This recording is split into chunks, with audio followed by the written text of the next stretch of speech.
we had two volunteers, Richard E. Dick Lear Jr., Albert, Albie H. Shaffer.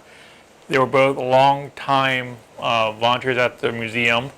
They actually predate the York County History Center. They actually go back to the original fire museum. Albie is actually on the plaque on the wall there. Albie was a long-term volunteer at the fire rescue of the city for close to 70 years.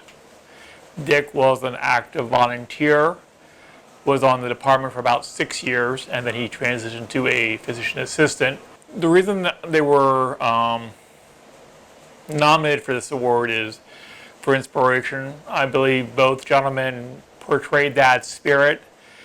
They both lived for fire history, but they were also inspirational in that they wanted York's history to be shown.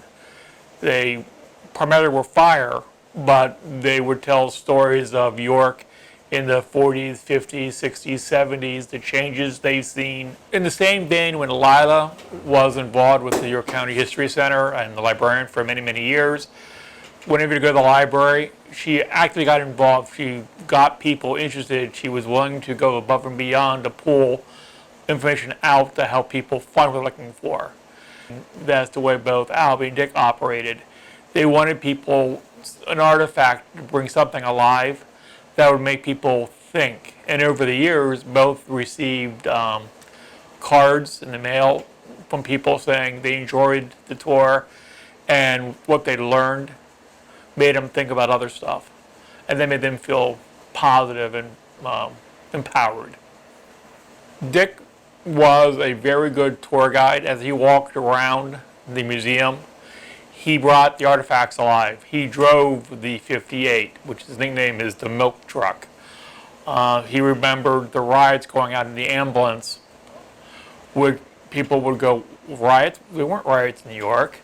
And he goes, oh, yes, there was actually, and it was a death, and here's what happened.